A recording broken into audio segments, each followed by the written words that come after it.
ఓం గణేశాయ నమః. రామాయణాన్ని చెప్తుంది చలమలశెట్టి జానకీరాణి.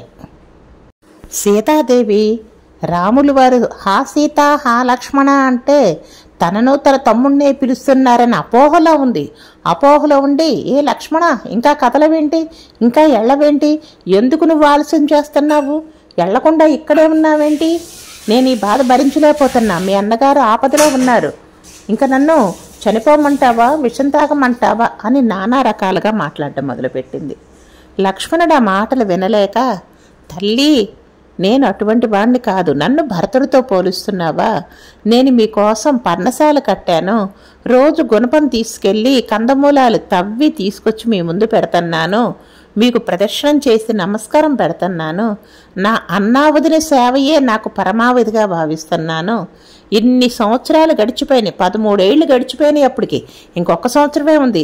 13 సంవత్సరాల నా భార్యను తలవనన్నా తలవలేదే, అటువంటి వాడినా నువ్వు ఇట్లా అంటున్నావు అని వనదేవతల్లారా మీరందరూ కూడా వింటున్నారు కదా, ఇంకా వదిని గారి మాటలు వినలేకే నేను మా అన్నగారిని చూడ్డానికని వెళ్తున్నాను, మీరందరూ కూడా మా వదినికి రక్షణగా ఉండండి అని చెప్పాడు.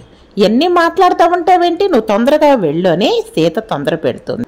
లక్ష్మణుడు సీతాదేవికి ప్రదక్షిణం చేసి పాదాలకు నమస్కరించి, తల్లి నీ మాట మీదే నేను అన్నగారి దగ్గరికి బయలుదేరి వెళ్తున్నా, జాగ్రత్తగా ఉండవలసిందిగా చెప్పి బయలుదేరాడు. మరి లక్ష్మణుడు గీత గీశాడు, లక్ష్మణుని గీత దాటకూడదు అని చెప్పాడు అని వాల్మీకి రామాయణంలో లేదు కనుక ఇందులో నేను చెప్పడం లేదు. ఇంతలోకి రావణాసురుడు వచ్చేశాడు.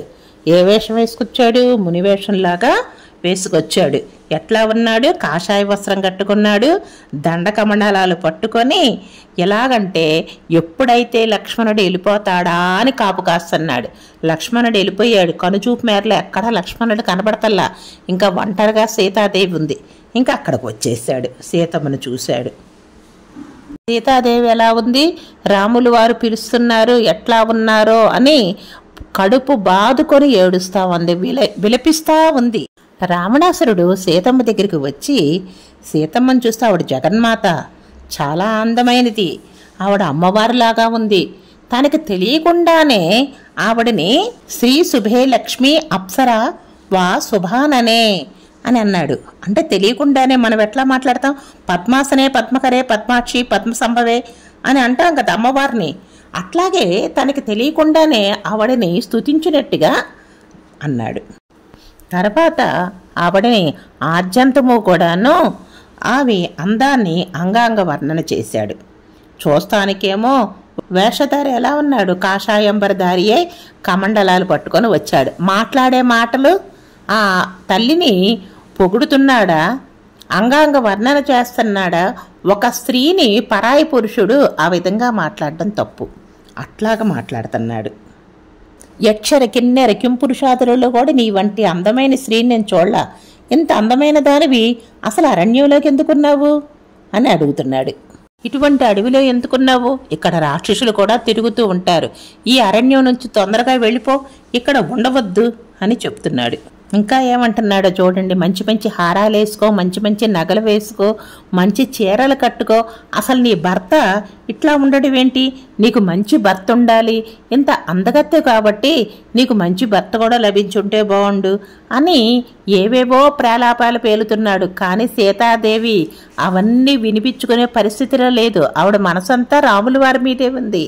ఆయన దూరంగా ఉన్నాడు, ఆయన హే సీత హే లక్ష్మణ అని అన్నాడు అంటే ఎటువంటి ఆపదలో ఉన్నాడని మనసంతా తన భర్త మీదే ఉండి, ఇతను పలికే పలుకులు అనే దుర్భర్షలాలు ఇవన్నీ కూడాను పట్టించుకోవట్లే, ఏదో వాగుతున్నాడు, ఆవిడ మాత్రం పట్టించుకోవట్లే, ఆవిడ బాధలో ఆవిడ ఉంది. వచ్చినవాడు సద్బ్రాహ్మణుడు అనుకొని ఆయనకి అతిథి మర్యాదలు చేయాలని తన ఆశ్రమంలోకి వెళ్ళి అతనికి పెట్టడానికని ఆహారం తీసుకొచ్చింది. నా పేరు సీత, నేను జనక మహారాజు కూతుర్ని, ఇక్ష్వాకు వంశంలో పుట్టిన రామచంద్రమూర్తిని వివాహం చేసుకున్నాను. కైకమ్మ కోరిక మేరకే 14 సంవత్సరాలు అరణ్యవాసం చేయడానికని మేము వచ్చాం. మాతో పాటు లక్ష్మణుడు కూడా వచ్చాడు, అతను మాకు సేవలు చేస్తూ ఉంటాడు అని చెప్పుకొచ్చింది. ఓ బ్రాహ్మణుడా, నువ్వెందుకు వచ్చావు అడవిలోకి, ఇంత దట్టమైన అరణ్యంలోకి, నీవిక్కడెందుకున్నావు అని అడుగుతుంది అమాయకంగా. ఇంకా రావణాసురుడు తన అసలు స్వరూపాన్ని బయట పెట్టేస్తున్నాడు. నా పేరు రావణాసురుడు. నన్ను చూస్తే దేవతలు, పున్నకులు, యక్షులు, గంధర్వులు, కింపురుషులు అందరూ కూడా భయపడిపోతారు.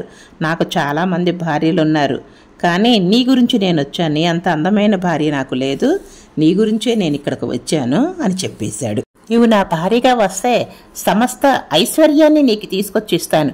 5,000 మంది దాసదాసేల్ని నీకు పెడతాను. నిన్ను చాలా బాగా చూసుకుంటాను. నాకు భార్యగా రావడానికి ఒప్పుకోమని చెప్తున్నాడు. ఇంకా రావణ, నువ్వేం మాట్లాడుతున్నావు? ఏం పేలుతున్నావు? నేనెవరి భార్యనో తెలుసా? శ్రీరామచంద్రమూర్తి భార్యని. ఆయన మహాపరాక్రమవంతుడు, మహా తేజోవంతుడు, మహాధర్మాత్ముడు. అటువంటి మంచివాడే నా భర్తని గురించి నీవు తక్కువగా మాట్లాడవద్దు. నాకు నా భర్త తప్పితే వేరే ఆలోచనే లేదు. మీరు ఇట్లా మాట్లాడదు. దానికి రావణుడు, నేనెవరినో నీకు తెలుసా? కుబేరుడి తమ్ముణ్ణి. కుబేరుడి మీద కోపం వచ్చి కుబేరుడి మీద దాడి చేస్తే కుబేరుడు లంకాపట్టణాన్ని వదిలే కైలాసానికి వెళ్ళిపోయాడు. అదేవిధంగా పుష్ప విమానం తీసుకొచ్చాను. నన్ను చూస్తేనే దేవతలు కూడా భయపడిపోతారు. నేను ఎటువంటి వాడిని అనుకున్నావు? రాముడు నాతో యుద్ధానికి వస్తాడా? నా యుద్ధానికి సరిపోడు. నీ అదృష్టం కొద్దే నేను నిన్ను వరించాను. నీవంటే నేను ఇష్టపడుతున్నాను. సీతాదేవి చాలా కోపంగా, నా భర్తని ఆ విధంగా మాట్లాడుతున్నావు. నా భర్త లేని సమయంలో ఎందుకు వచ్చావు? రాముడంటే నీకు చాలా ధైర్యము. రాముడు నన్నేం చేయగలడు అని అంటున్నప్పుడు రాముని ఎదురుగా కాకుండా రాముని లేనప్పుడే ఎందుకు వచ్చావు? ఇటువంటప్పుడు ఎందుకు మాట్లాడుతున్నావు? ఇంకా రావణుడు తన నిజస్వరూపానికి వచ్చేసాడు. ఆ శరీరం ఎంత ఉంది? పర్వతం అంత ఉంది. బంగార ఆభరణాలతోటి బ్రహ్మ తేజస్తోటి మెరిసిపోతూ ఉన్నాడు. చూడు, నిన్నిప్పుడు ఎట్లా తీసుకెళ్ళిపోతానో చూడు అని చెప్పిన అంటున్నాడు. నల్లటి మబ్బు ఆకాశంలోంచి కాస్త భూమి మీద పడితే ఎలా ఉంటుందో అంతటి నల్లటి శరీరంతో ఆ శరీరం మీద ఆభరణాలు మెరిసిపోతున్నాయి. ధనస్సు పట్టుకున్నాడు. సీతమ్మ దగ్గరికి వచ్చాడు. అప్పటి వరకు మాయమైపోయిన ఆ బంగార రథం కాస్త వచ్చేసింది. సీతమ్మ తల్లిని తన రథంలో కూర్చోబెట్టుకుని వెళ్ళిపోతున్నాడు. ఇంకా సీతమ్మ తల్లి బేతావహులురాలై భయంతో వణికిపోతూ పెద్దగా అరుస్తుంది, రోదిస్తుంది. ఓ పక్షుల్లారా, పర్వతాల్లారా, శిఖరాల్లారా, ఓ భూమి, గోదావరి, మృగాల్లారా, దయచేసి నేను నమస్కరిస్తున్నాను. మిమ్మల్ని అందరినీ వేడుకుంటున్నా. నన్ను రావణాసురుడు అపహరించాడన్న వార్తని రామచంద్రమూర్తికి తెలియచేయడండి. నేను లేనని రాముడు బెంగ పెట్టేసుకుంటాడు. మీరు రామునికి ఈ వార్తని చెప్పండి. నన్ను రక్షించేవారే లేరా? నన్ను రక్షించండి, రక్షించండి అని పెద్దగా ఏడుస్తూ ఉంది. రథం వెళ్ళిపోతూ ఉంది. ఇంకా జటాయువు చెట్టు మీద కూర్చుని ఉన్నాడు. ఈ మార్గమంచంలో జటాయువు కనిపించాడు. జటాయు వయస్సు 60,000 సంవత్సరాలు. సీతను అపహరిస్తున్న రావణుడు చూశాడు.